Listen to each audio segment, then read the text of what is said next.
The year was 1805, and the world trembled under the shadow of Napoleon Bonaparte. Russia, proud and immense, prepared for a war it did not want but could not avoid. Amid the chaos of politics and armies, four families, the Rostovs, the Bolkonskys, the Kuragins, and the Bezukhovs, stood at the heart of the storm, their lives woven together by fate, love, and the vast tide of history. In a grand Petersburg salon filled with glittering chandeliers and aristocrats whispering in French, Pierre Bezukhov, a large, awkward young man with kind eyes, stood uncertainly in the crowd. He was the illegitimate son of a wealthy count, unsure of his place in a world that valued rank over heart. Yet his sincerity made him beloved by a few and mocked by many. That night, as nobles argued about Napoleon and Russia's honor, Prince Andrei Bolkonsky, Pierre's closest friend, stood apart, handsome, sharp, and quietly disillusioned. He longed to escape the shallow chatter of high society and the emptiness of his marriage. When war was declared, Andrei saw it as liberation. "I will go to war," he said, his eyes fierce. "Perhaps there, I will find meaning." He left behind his young, delicate wife, Lise, and his stern father, Prince Nikolai Bolkonsky, retreating into duty and destiny. Far from Petersburg's glitter, in the warm, laughter-filled home of the Rostovs, the spirit of Russia lived. Count Rostov, kind but careless, adored his family. His daughter Natasha, barely 16, was light and fire. Impulsive, pure, full of life's music. Her brother Nikolai dreamed of honor and joined the army, while their cousin Sonia loved him in silence. The Rostov house was always alive with songs, dances, and chatter. Natasha danced like she was born of the wind, her spirit untouched by the world's cruelty. When Andrei Bolkonsky visited their home later, broken by grief, it was Natasha's laughter that first began to heal his heart. The war came like thunder across Europe. At Austerlitz, Prince Andrei saw death in all its grandeur and futility. Carrying the Russian flag, he rushed forward, shouting for glory, only to fall wounded beneath a grey sky. As he lay bleeding, he saw Napoleon himself gazing down, a small man suddenly stripped of myth. So this is glory, Andrei thought, as the world dimmed around him. But Andrei did not die. He returned to Russia, carrying wounds deeper than flesh. His wife had died giving birth to their son, and grief wrapped his soul in silence. Meanwhile, Pierre Bezukhov's life changed overnight. His father died, leaving him immense wealth and a title.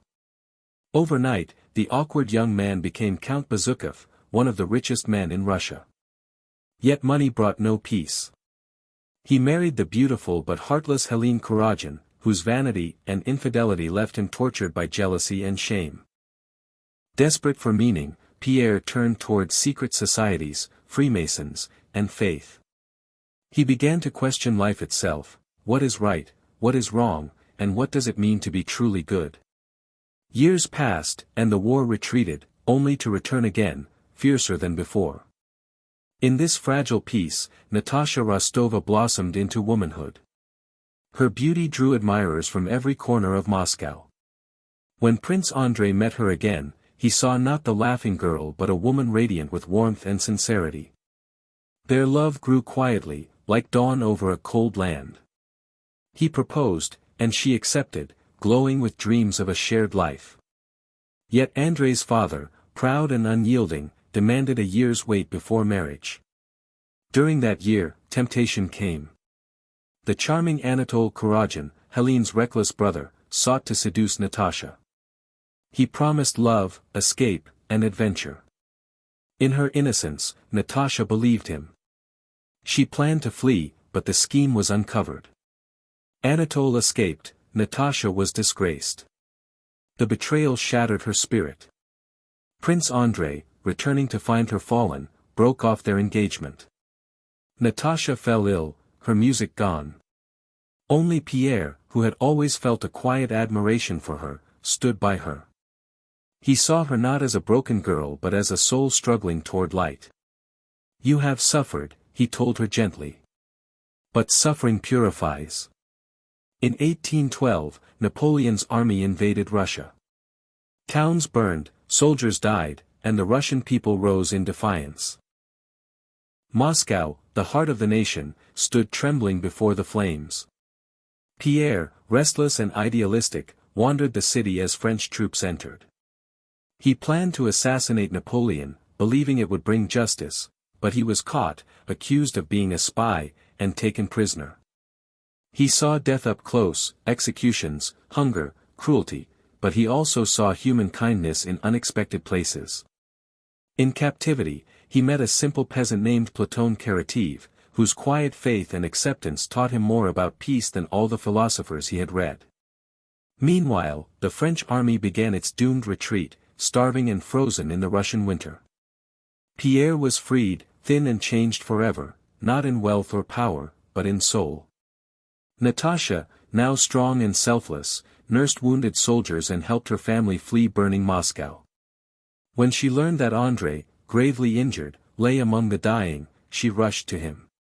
He was weak, his once proud eyes softened by pain and understanding. As Natasha cared for him, love returned between them, no longer fiery and young, but quiet, eternal. When he died, Natasha did not weep. She sat by him, holding his hand, feeling that death was not an ending but a passage into truth. The war ended, and the snow melted from the Russian fields. Life, broken and rebuilt, began again. Pierre returned to Moscow, changed by suffering and faith. The Rostovs, once rich, were now humble but content.